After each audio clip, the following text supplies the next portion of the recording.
Well, hello, everybody. Welcome to day 3 of 7 in 7, how to develop 7 skills in 7 days.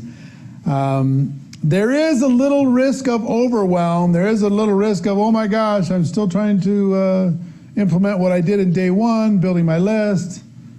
Oh my gosh, figuring out inviting, that's a whole thing, and I've started on that. But I mean, a lot of what I said before is, look, a lot of the learning is in the doing. But we're going to smash through this. This is a crash course. We're going to smash through this in 7 days. You've got an unlimited amount of times you can watch it over and over again. What I want to have happen, my objective, is to take your confidence level and your activity level up and give you a roadmap that gives you the best chance for success. Okay? So in doing that today, we're going to be talking about presenting. And what I want to do is describe to you, can you take that little arrow off the screen? Oh, well? Yeah. All right. There's 2 different categories when it comes to presenting that you need to understand the differentiation between this and the importance of each. One category is with your prospects. And the other category is all other prospects.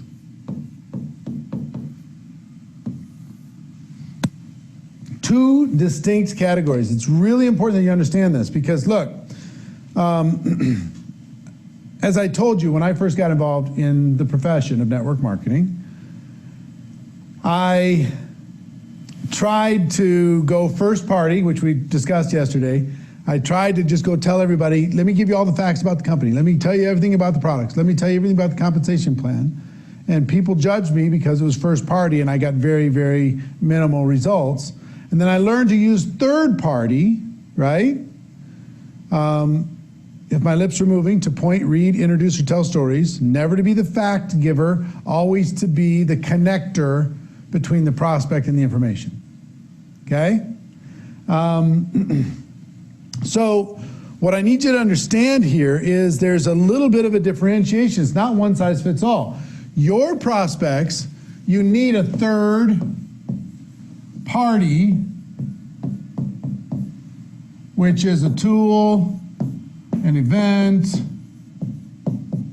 product, story,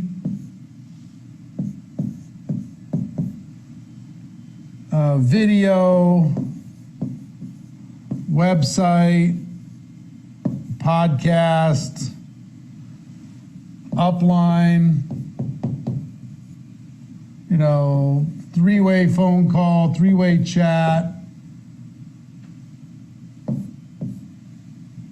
anything that's not you, you need to use a third party when it comes to your prospects. So when it comes to presenting to your prospects, you need to get really, really clear that you're not the fact giver. Your job is to connect people to the information. Now, what is your job is to edify these things. Wow, this tool's amazing. This event is unbelievable. This product is incredible. Let me tell you a story. Now, even if it's your story is one of the most important things that you're going to need to develop. Your story, one of the most important things that you need to practice, you need to work on, you need to develop in order to properly connect to that prospect. So what I like to tell people is tell the story and then do the thing. Tell your story and then whatever the thing is that's working, third party inside your company, then do that thing. Tell the story, sample the product. Tell the story, show the video. Tell the story, send them to the website. Tell the story, have them listen to the podcast. Tell the story, connect them with your upline. Tell the story, get on a 3-way call. Tell the story, show them the tool. Tell the story, invite them to the Zoom. Whatever it happens to be, tell your story, do the thing. Okay? Now, to start this, I want to take you to a little storytelling workshop that I did recently that will show you how to craft your story. And it's just a little bit more interactive and fun, taking it from a live event to share it with you. So let's do that now. Check it out, and I'll be back when that storytelling workshop. Pay special attention. Your story is really important. Pay special attention to how you can craft your story. It's one of your most important tools. But when you're telling the story, tell the story, do the thing. Tell your story, do the thing. Tell your story, introduce the third party. This is what will work and what will duplicate, okay? So watch that, and I'll be back when it's done. One of the most important things that you need to realize in our profession that's different than other people's professions is the power of your story. Your story is a bigger deal. Here, you don't talk to the corporate executive at the bank and say, well, let me tell you my story. The corporate executive doesn't talk to his friend, the attorney, and say, well, let me tell you my story. They just don't do that. It's very transactional. But a big part of how we help other people see the picture for themselves is for us to tell our story. Learning how to do that. Now, if I could give you any gift, it is that you learn how to tell your story incredibly well and effective, but not only that, that everybody on your team does it as a reflex, not as a, oh, I should tell the story. It's automatic. My friend Emily Vavra, every time, and she's amazing, and Hayden, and all this whole group is awesome. Love these guys. And they're from Minnesota, which makes me double happy about them. But if you talk to Emily, as an example, and she talks to any new person, within 60 seconds, she's going to say something to the effect of, is it all right if I tell you my story real quick? She immediately does. She goes into that, and the story builds rapport. The story lowers the defenses. The story makes people want to learn more. The story that you're telling is the glue. I've learned from one of my key mentors in the network marketing, or in business, one of my key mentors. All business, write this down please. It might take you a while for you to totally understand what I'm about to say, but let me tell you, all business is conversation. It's all it is. It's conversation. Your job is to start more conversations and keep them going. And in the conversation, you will find opportunity. Don't need to worry about the hard close and the fast sell and all that stuff. Don't need to worry about that. Just start the conversation, keep the conversation going, and in the conversation, the magic will happen. So if people are talking, you and people in your group are talking about your business is in action. Your business is alive. If conversations have stopped, your business is dead. So your goal is to create conversation. What a better way to create conversation than through story? Story is amazing. So I'm going to teach you how to tell your story. We're going to go through a little exercise. If you're ready, say I'm ready. 4 parts to telling your story. Part number 1, 4 elements. Element number 1 is your background. You are a firefighter. You are a business person. Give me some backgrounds real quick. Oil field.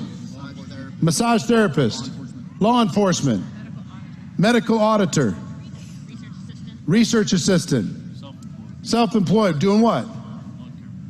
Lawn care business. Engineer. Military. Banking. Real estate. Fund manager. Corporate America what? Sales? IT. How about you? HR. How about you? Law enforcement. Everybody's got one. If you're a teacher, you're a firefighter, it doesn't matter. If you're a student, that's your story. I'm a student. You know? I wait tables. Whatever it is, everybody's got a story. So your background is part number 1. Part number 2 of your story is what you didn't like. What were the parts of that background that weren't perfect for you. Now, I'm not telling you have to say, I hate my background. I was a teacher and I hate it. I'm not saying you have to do that. I work for a charity and I hate it. I'm not saying you have to do that. But there is something that is not perfect in any background. If you're a blue-collar worker, maybe it's hard on your body. Maybe it's dependent on the economy up and down. Maybe it's dependent on the weather, whether you're working or not. Unions, who knows? All kinds of things outside of your control. If you're a teacher, maybe you have to deal with politics. You're underpaid for what you're doing. You know, you got to watch out in that world, and you are so passionate about it, but no matter how good you are, there's only so much they're going to pay you.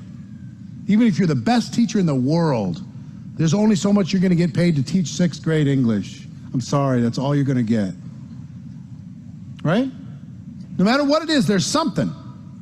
Might be money, might be appreciation. It might be you're bored.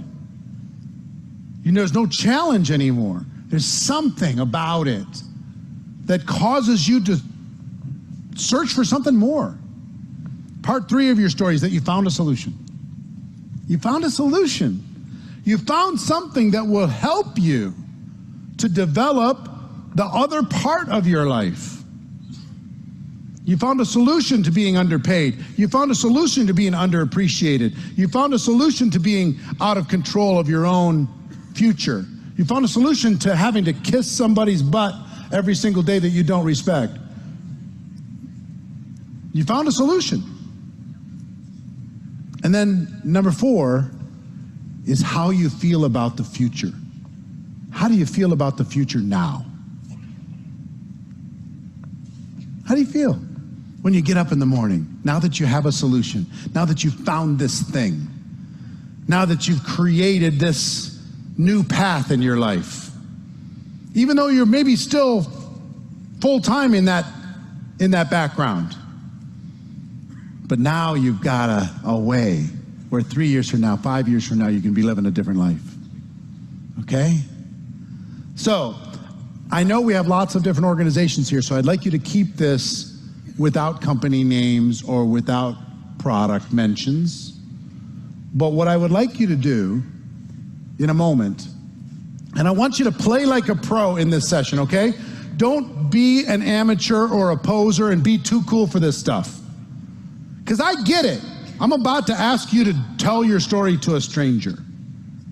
And when they go and when I am at church and they say hi to the person on your right and on your left, guess what I say hi to? I say hi to my wife and I sit down. I'm asking you not to do that. Some of you are going to say, this is an excellent time to go to the bathroom because I've been needing to go to the bathroom. Right? Don't hide from this exercise. Feel it. I want you to find somebody you don't know well. And also, please don't say, let's pretend we don't know each other. Don't do that either. I want you to find somebody you don't know well that speaks the same language as you. And I want you to tell your story to them. And I want them to turn around and tell their story back to you. I'm going to give you a total of 5 minutes. 30 seconds to find your partner. 2 minutes for one side, 2 minutes for the other side, and back in your chair. You have to work with me. When I say stop, get back to your chair. Ready, set, go.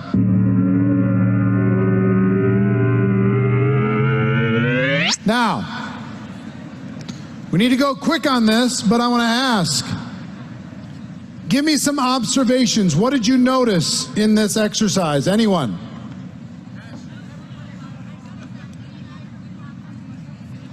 She noticed that the two of them had a lot in common. How many people noticed you had a lot in common with somebody else? All right, what else? They're in love with what they're doing. The passion is infectious. What else? Everyone has a story. Everyone has a story. Everybody had a problem. Everybody has problems. Huh? Everybody found a solution. They weren't just whining about it. Off the mic unless Eric. Go ahead. Wow. 1 second, I need to breathe. Okay. I'm 67 years old, and It's not that big a trophy, come on. and a quarter. Yes. I understand now when I tell my story that is not the right way, that there is a better way, because now I have zero income and I decide that this is my way to help my family and to help others, because I am a nurse. I was born a nurse. I want to help people and I want to help my family. And the other way bring me in 67 and a quarter with zero income. Mm-hmm. That's most people. So this, 2 weeks ago, I quit the job that I worked so hard. I cannot believe how I worked so hard. I took the money that they gave me and I come here. Nope. Well, congratulations. Here we go.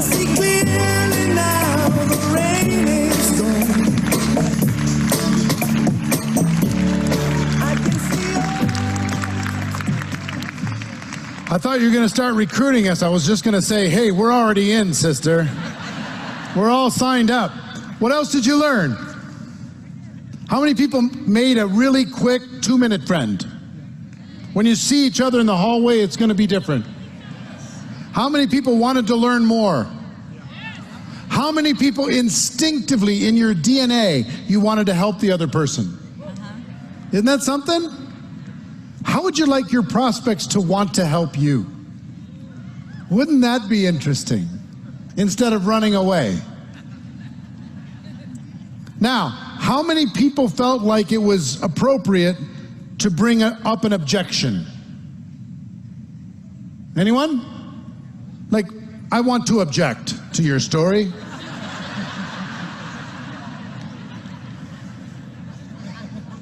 How many people felt a need to criticize the other person? Anyone? No criticism, no objections, all love. In 2 minutes. How many people went second? Raise your hands, please. And how many of you were more open because the other person went first? Like, oh, all right, you went first. All right, I'll tell you my real story. I was going to tell you the fake story, but now I'll tell you the real story since you told me the real story. Fine. So, one of these 4 elements, and some of you followed my stuff, you know the answer to this question, so I won't do the big trick with you, but if you put up the 4 elements of the story, your background, what you didn't like, that you found a solution, how you feel about the future, one of those 4 is absolutely far and away the most important. And most people, first time they see this, they don't realize which one. And the answer is what you didn't like. Your dissatisfaction is the most important. Your pain is the most important. Because listen to me, nobody cares about how cool you are and how great your future is. And a matter of fact, they might resent it. Oh yeah, you're going to brag about how cool you are? Tell me more about your company. Tell me more about how excited about your future. You're acting all big shot, giving them all the facts. They don't care. They're not even listening. They're waiting for it to be over. What's most important is that you build a connection with another human being over your shared experiences, over your pain, over your hurt, over your challenges. That's what builds rapport. That's what makes people want to help. That's what makes people want to listen. It's the most important thing. So in a moment, I'm going to ask you to do it again and find a different person this time. And this time, I want you to emphasize your dissatisfaction. I want you to be more real than maybe you've ever been to another human being, because we're taught never show your weakness, never talk about your pain. Nobody wants to hear about it, right? Be strong. man up, stiff upper lip, all that stuff. What I'm going to ask you to do is be more authentic than maybe you've ever been to another human being, and say the way that they treat me at that office has made me feel small for the last 10 years. In the last 5 years, that smallness has turned into resentment, and I don't want to live like that anymore because it's spilling into the rest of my life. I'm tired of getting paid 10% of what I'm worth. I'm tired of being unappreciated for the efforts that I put in to help somebody else do what they need to do. I'm tired of the limitations. I'm tired of saying, no, we can't afford it to my kids. I'm done with it. I don't want to feel like this anymore. So whatever that is for you, whatever that is for you, say it like you maybe never even said it to your spouse because you're trying to protect them from your pain. Maybe you've never said it to your friends because you're just trying to be strong. Your kids certainly don't know because you're trying to be tough. For this moment, in this safe environment, I want you to do that, okay? All right, 5 minutes. Find a new partner. Ready, set, go.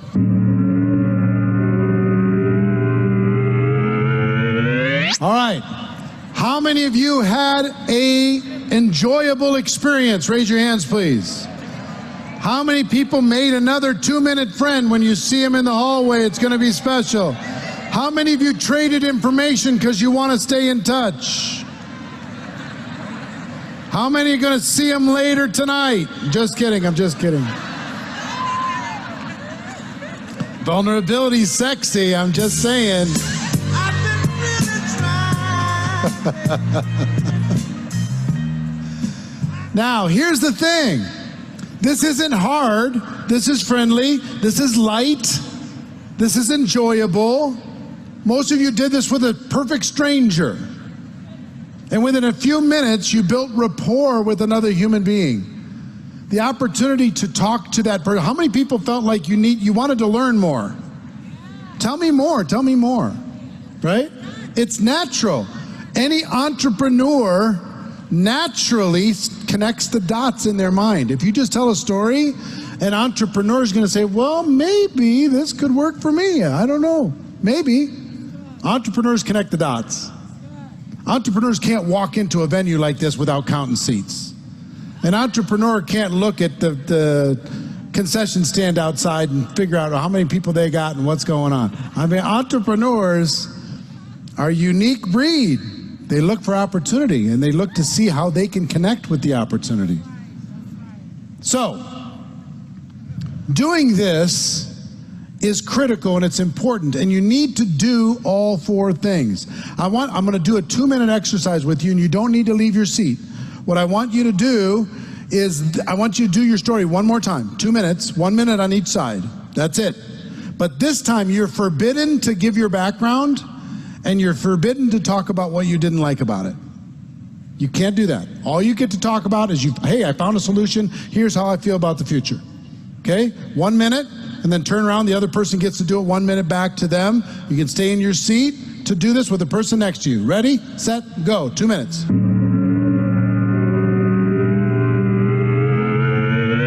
Now, how did that feel? Way different, right? How many people did it feel pushy? Did it feel salesy? Rushed? Awkward? Incomplete? Didn't know where to start? See, here's what I'm talking about. It's the same 3rd and 4th thing that you talked about before, but without building rapport, it feels way different. Your prospects are going to be naturally guarded in the conversation if you don't just tell them your background and what you didn't like, and you build some rapport. Now, if you're going to do this with someone, and let's say you tell them your story, but they won't tell you theirs. They just don't naturally start talking like you guys just did in the exercise. Well, that's normal. My friend Tom Chenault is the absolute genius at this. He interviews everyone he meets. He interviews them. He just says, well, tell me about you. Where do you come from? What's your story? He asks them the 4 questions. What's your background? Were there any parts of your background that wasn't the perfect scenario? What was the good part? What was the bad part? What was the challenging part? If you could change any part, what would you change? He gets all this information, builds rapport with another human being, and then it's very easy for him through his story and through effective follow-up to build a connection and at least get a person to take a look with an open mind. That's the goal. So you need to develop the muscle of storytelling. Guess what most of you are really good at right now? Fact giving. Let me tell you how awesome my company is. Let me tell you how amazing my product is. Let me tell you how incredible the compensation plan is. Have I told you we're expanding into a new country? Have I told you we have this new tool? Let me blah, blah, blah, blah, blah. Nobody cares. Take a second, build rapport, build a connection with a real human being, and then they'll learn everything you got. Don't worry about it. So, learning how to tell your story. Now listen, I want you to practice this because your story is really, really, really vital. Story builds a bridge. Story builds trust. The story gives you the opportunity to say, have you heard the news? Set up the tool. If I introduced you to one of these things, would you watch it? Would you consume it? When can you do it for sure? So if I talk to you after that, you've done it for sure, right? What's the best number and time for me to call? What we talked about yesterday? Tell the story, do the thing. The reason why this needs to stay very basic with your prospects is you want a person to think three things when it comes to looking at your business. You want them to think, this looks simple, I think it'll work, and I think I could do it. I think maybe we have a graphic that says that. This looks simple, I think it'll work, and I think I could do it. Okay? This looks simple, I think it'll work, and I think I could do it. That's what you want everybody to say, because then you have duplication. See, the evolution that I went through is I was so embarrassed not having the answers, so I decided, you know what? I'm going to get all the answers. I'm going to become a presenting ninja. And I used all my presenting power and presenting skills to go try to do this myself. Let me tell you about the compensation plan. I was the world expert on the compensation plans. Let me tell you about the product. I was a world expert on the product. I could answer any question. Let me tell you about the company. Let me tell you about the timing. Let me tell you about everything. And because first party is really challenging with your prospects, I wasn't using third party. I was trying to be the expert, and because of that, my results suffered. So, this looks simple. I think it'll work. I think I could do it, is what you're trying to get to, back to the board, please, trying to get to when it comes to your prospects. Now, all other prospects, it's a different story. Because guess what you become if you have somebody on your team, they have a prospect, you can be the third party. The team member introduces the prospect to you, and you could be the third party, and now you get to give the facts. So a team member comes to you and says, hey, I want to introduce you to my friend Sally, and Sally is just learning about this. I told Sally my story, and I thought I'd introduce him to you because you know more about it than I do. Then you can go to Sally, tell your story, and help the team member, okay? So there's several layers of becoming a network marketing professional. I heard somebody say this early on in my network marketing career, and it changed everything for me, and that was, whoever holds the marker makes the money. And I was like, wow, I want to make the money. He said, well, you gotta, what they're saying is you gotta get up in front of people. If you learn how to do presentations, you're gonna make more money. And I found out that that was actually true. So phase one is your story. Back then, we used to do live opportunity presentations, and at the end of those opportunity presentations at these hotels, they would have 8 or 10 people stand up and give a quick 30 to 60 second testimonial. So I learned how to tell my story with the 4 steps that we just described. 1, 2, 3, 4, okay? And it was rough at the beginning, and I got a little bit better, and over time, I was able to feel real comfortable with it. And as soon as I felt comfortable telling my story, I was much better at telling that story and then doing the thing, introducing people to third parties. So the story works for your prospect. It also works for other people's prospects. If you are on my team and you're going to introduce me to a prospect to me, the first thing I'm going to ask the prospect, is it okay if I tell you my story real quick? Nice to meet you, Sally. Is it okay if I tell you my story? I tell the prospect the story, and then I have an introduction in order to be able to give the facts, okay? So that's the first thing that you need to master is your story for your prospects and for other people's prospects. Second,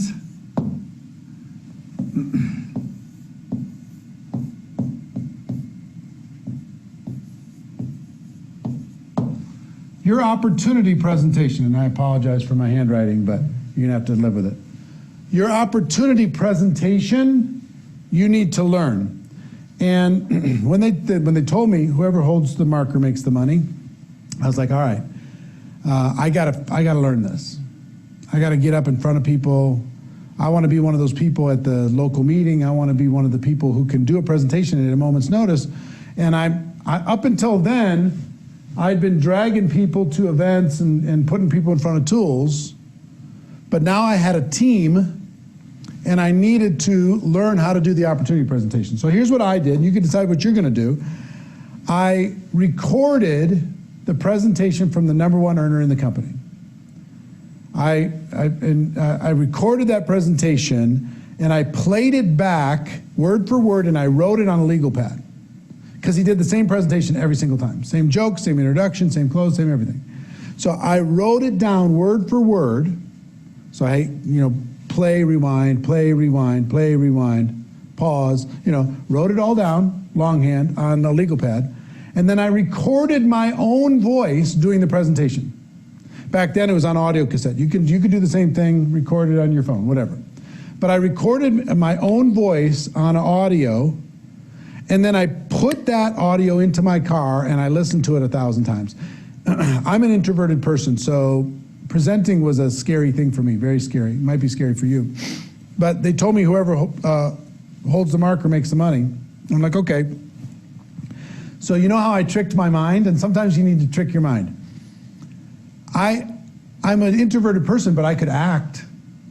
And I pretended like I was rehearsing for a one-man play, like a little Broadway play that just had one man, and I had a monologue that was about 30 minutes long. And I needed to learn my lines.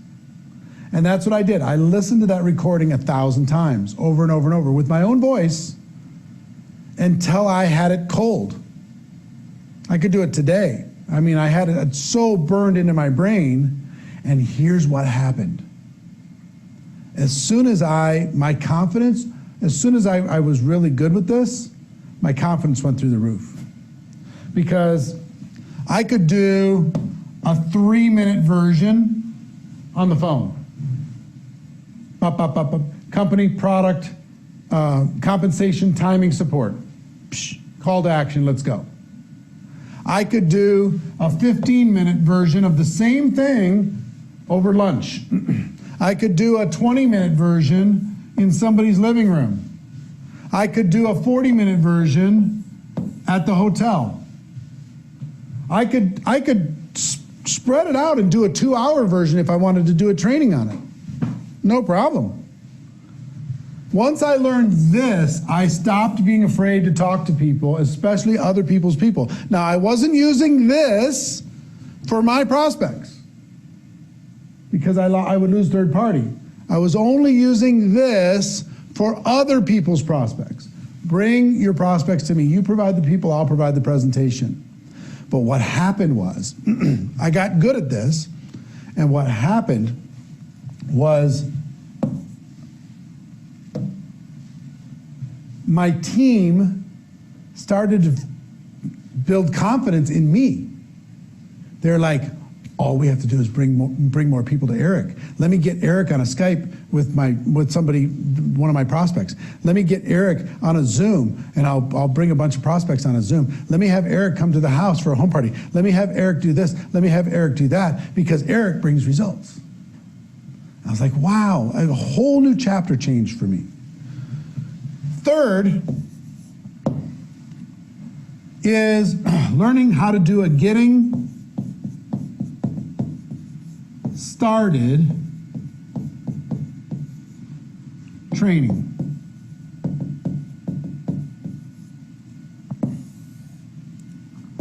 A basic training. Like first steps. We have a course here inside of GoPro Academy called First Steps that you can incorporate to create a basic getting started in your company. How do you get started? Somebody joins, you know, like, what if you were so good at training somebody that you could take these elements or whatever your company provides, and you could do a getting started training for all the new team members that joined your organization once a week or once a month. And people were so confident in your ability to train those people that they just would recruit them like crazy with confidence. They'd bring them into that, and you could provide the training. Once I learned that, that was like phase 3. Phase 1, phase 2, phase 3. Uh-oh.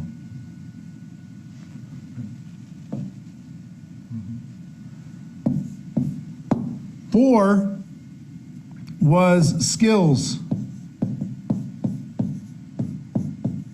training. Can you learn enough to do a Super Saturday? Can you learn enough to do 8 hours of training? Can you do 1 hour on each skill? Can you go through GoPro Academy or inside the 7 skills in 7 days and turn that into your own style of how you're going to be able to train the skills? Okay? And then the fifth is like a keynote, a signature talk, a inspirational talk, something so good that your company would want you to give it on stage, something so good that people would invite you to and fly you in to their market. Please just tell that story. Something so amazing, which you can develop, you can actually do, okay? So these were the steps for me. For other people's prospects, I became the third party, and that's what you need to become. And you might not think, hey, I just don't have the skills for this. I just don't know what to do. I don't know what to say. Here's what I would tell you.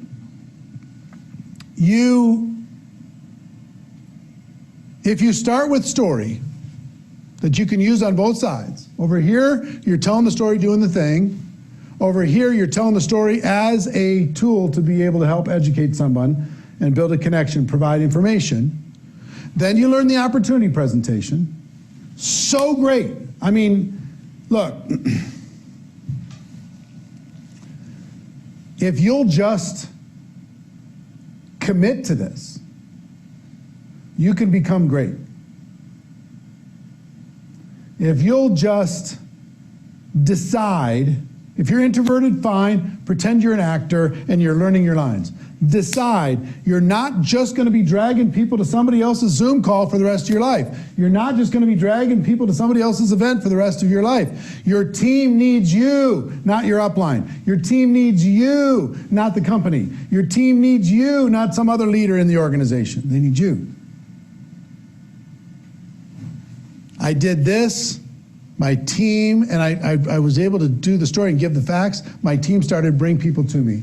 I did this. My team started to invite with more confidence than ever before because they knew if they got them in front of me, I was going to help them get some results. Now, I gave you my roadmap for this. Then I learned how to do a getting started training. I modeled the best trainings I could find.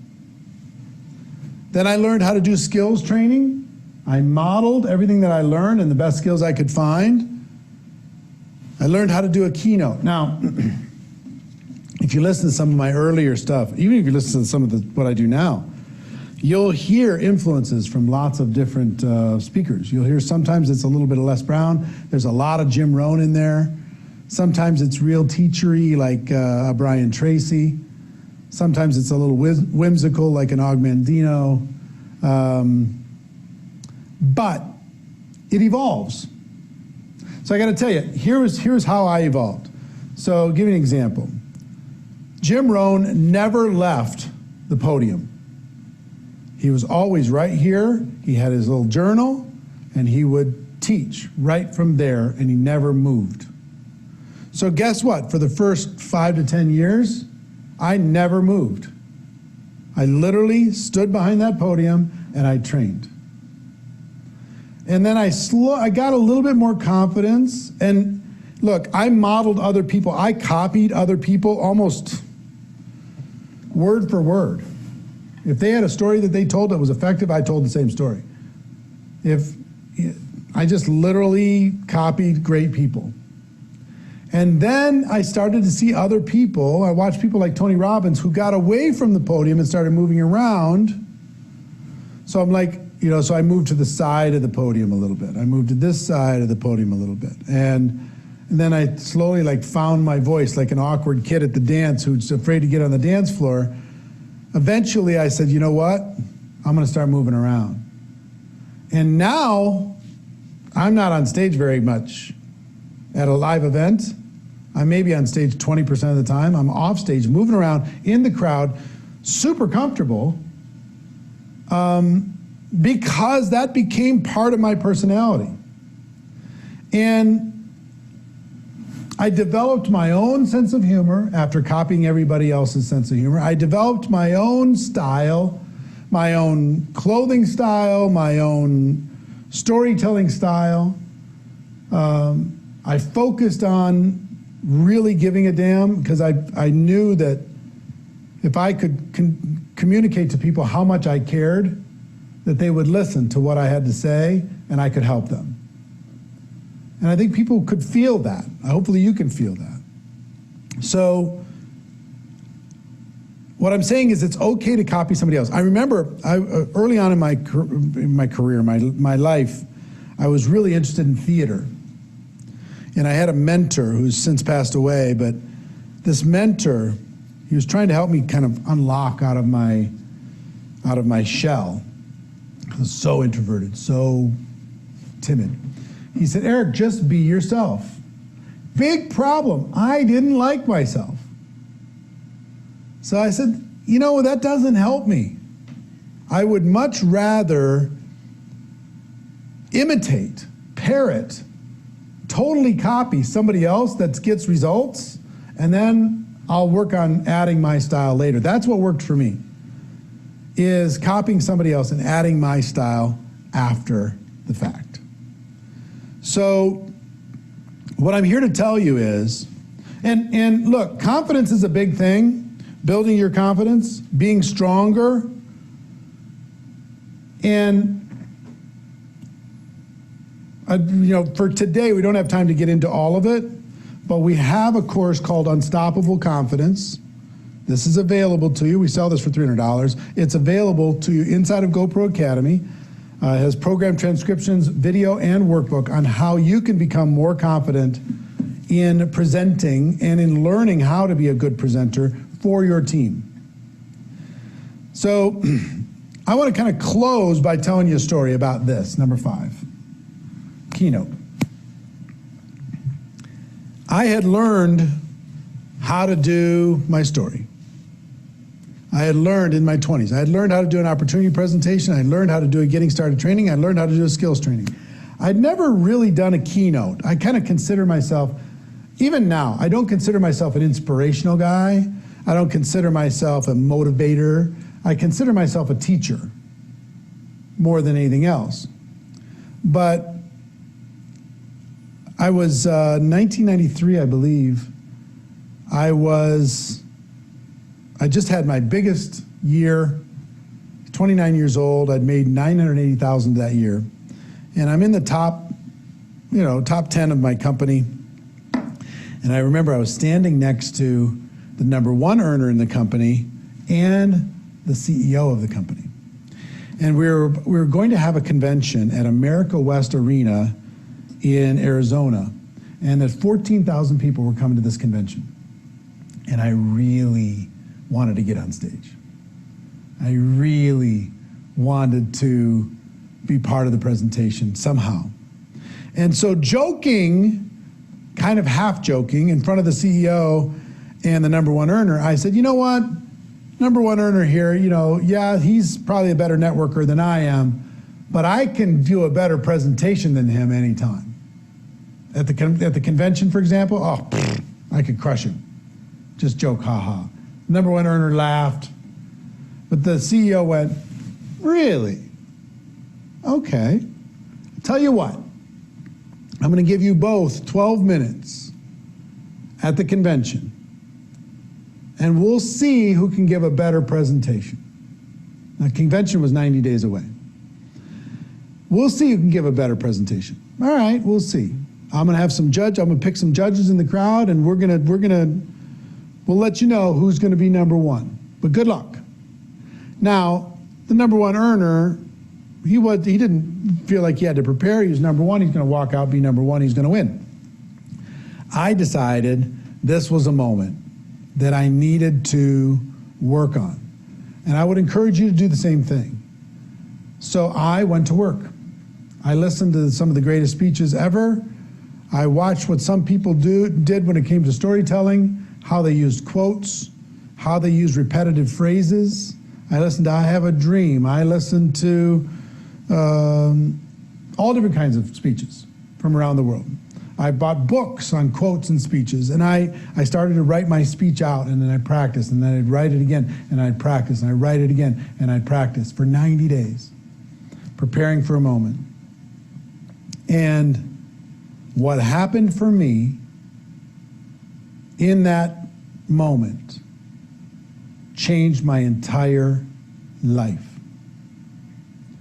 Now I'm going to end by playing you. There's no video of this that I'm aware of. I don't believe there's any video exists of this actual speech, which is 27 years ago. Yeah, 27 years ago, okay? But there's an audio of that presentation. Several years back, people put some images onto the audio of that presentation. I want you to hear it, but before I go there, and that'll close out our session, and then we'll see you tomorrow. We'll be talking about follow-up questions and objections tomorrow.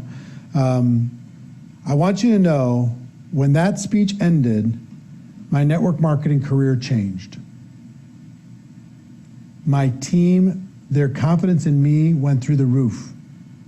They put people in rooms for me. They put people in front of me. They worked harder to get closer, to spend more time with me. Everything changed. So before I play that to close out today, I want you to know that you can use this to build your confidence. You can use this with your prospects, tell the story and do the thing, keep it duplicatable, and then you need to become the tool that your team leverages for all other prospects. Telling a story, opportunity, getting started, skills, and even keynote. You got to find a way to master this. And even if you're going to set a goal a year from today to be great at this, wouldn't it be great to be amazing a year from today? Where when your company is putting on it's setting its agenda for the next convention, or their online convention, or the next Zoom, that everybody's like, oh, please, please, please, can they get you on? Everybody's calling you all the time. Can you come on, please? Share your story one more time. Share your keynote one more time. Reach into the heart and soul one more time, please. What you're about to hear is that you're going to hear a much higher voice, because I was 29 years old. But listen to what preparation can do, and know, and kind of try to imagine what this speech did for my career and what a similar speech can do for yours, okay? That's it for me. Check out what we ended up calling a call to action, and I'll see you tomorrow.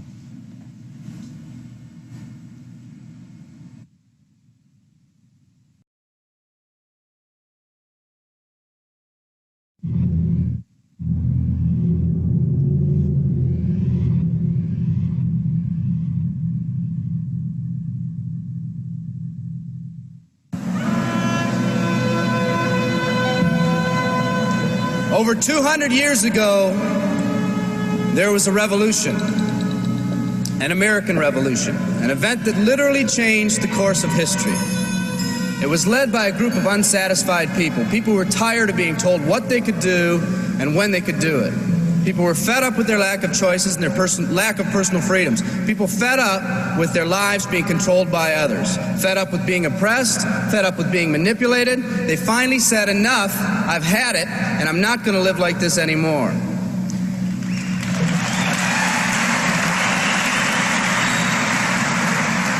Our ancestors were people that took full responsibility for what happened to them. It was that spirit that ignited a country and formed what is now a giant in the free world. I have a question for you. Where's that spirit today? Right here. It's time for another revolution. Let me explain one of the laws of the universe. It's called the law of use, and it says simply this: whatever you don't use, you lose. Lack of use causes loss. Ambition unused declines. Faith unused decreases. If you don't use your skills, you lose your skills. If you don't use your freedom, you lose your freedom.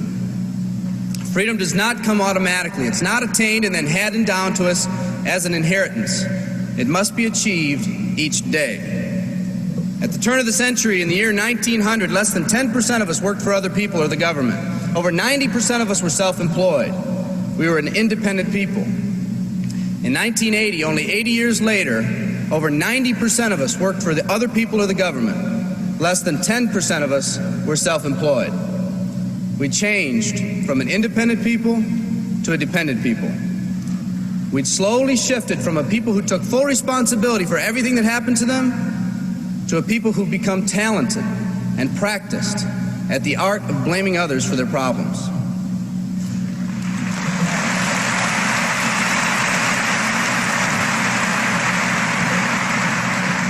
Our giant has fallen asleep.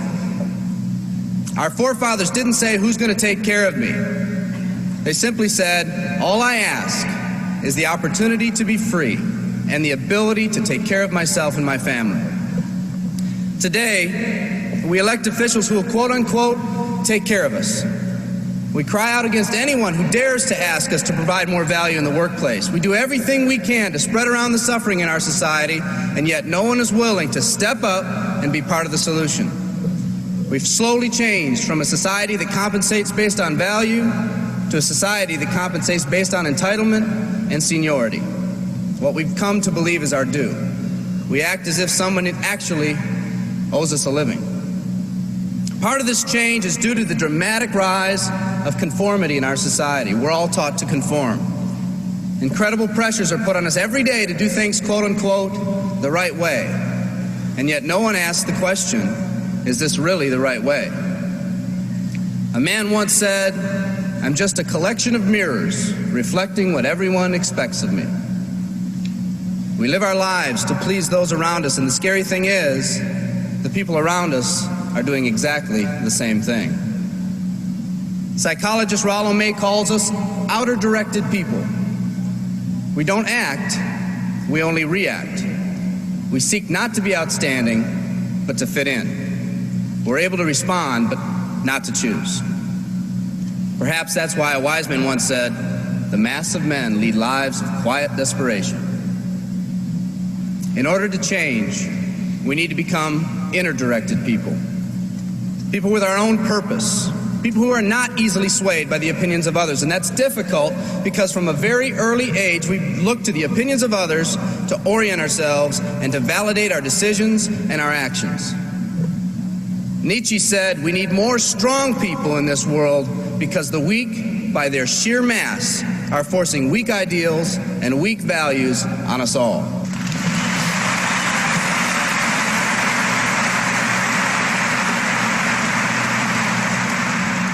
Today's massive social and economic changes are waking this slumbering giant. Some people may not be ready right now for the changes happening today in today's society. It doesn't matter if they're ready or not. An old proverb says, if a man wants his dreams to come true, he must first wake up.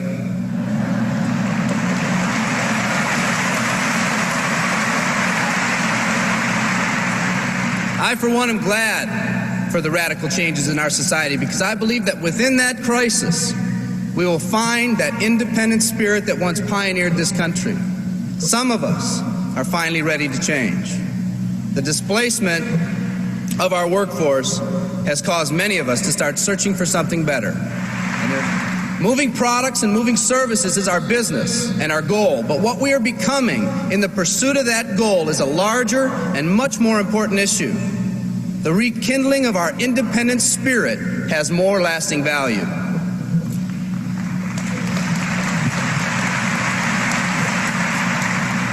There's no more noble a business than the business that encourages the development of people.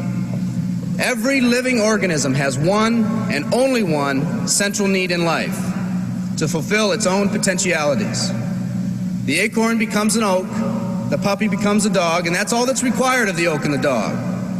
But the human being's task in fulfilling his or her nature is much more difficult. The reason is, unlike any other living creature on this planet, you've been given the dignity of choice. You'll not grow like a tree. You'll grow only as you plan and choose to grow. When a person chooses to live, two things happen.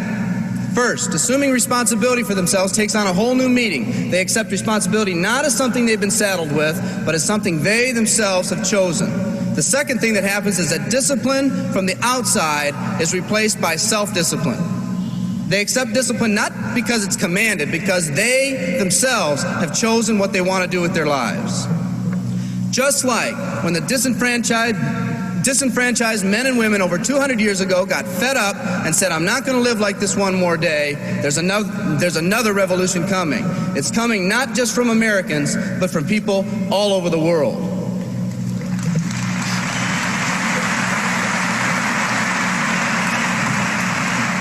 It's coming from people who've been oppressed in meaningless jobs, from people who've been unjustly held back, from people who've been slighted or ignored, from people who've had their hopes crushed time and time again by the circumstances around them, from people who've been playing in a game where the rules weren't the same for everyone, from people whose dreams have almost died by the methodical dripping of negative and pessimistic forces, people who've just been waiting for the right opportunity to present itself, an opportunity that they could hold on to, believe in, a place where people believed in them.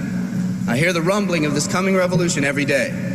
The old rules are changing, and society is finally ready for that change. Will people try to persuade you not to rise up? Yes, they will, and sometimes with the best of intentions. But we must fight anyone or anything that tries to influence us against our freedom. And they'll try. Believe me, they'll try.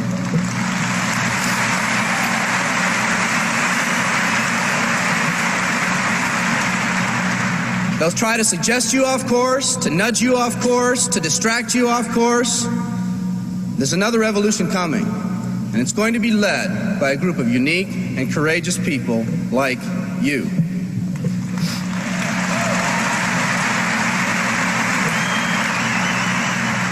People who've had it with the way things are. People who've picked out their mountain in life and said, I'm going to the top. And if someone tells you you can't climb mountains, you don't have any experience. You tell them, I'm going to the top.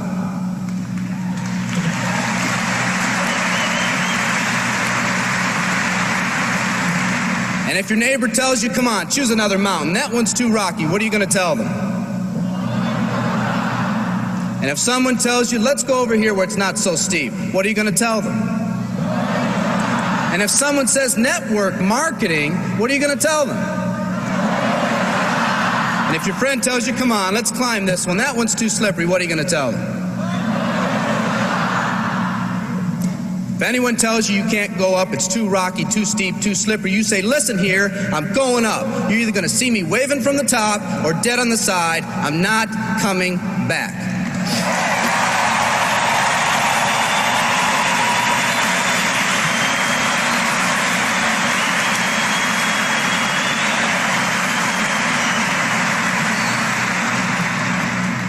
There's something about the do-or-die attitude. It's almost like when someone has a do-or-die attitude, time, fate, and circumstances seem to get together, have a hasty conference, and say, they say they're going to do it or die. We might as well let them have it.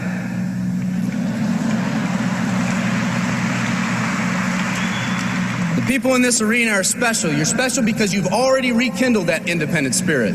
You've already said that you're not going to conform to negative pressures around you. You've all said enough, I've had it, and I'm not living like this anymore. You are the people who want to set big goals and aspirations for yourselves and your families. People who want to live in a country where families are brought together again instead of being torn apart. People who want a country where once again owning your own business and controlling your own destiny is commonplace.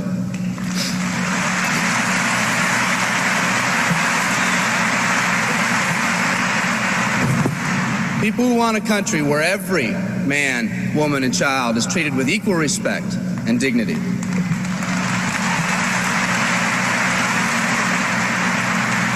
People who will pay any price so their families will not live with the legacy of maxed out credit cards and unfulfilled promises.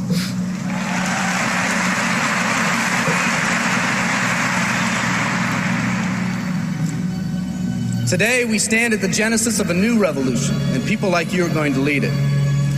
Theodore Roosevelt said these words decades ago, and I think they're particularly appropriate today.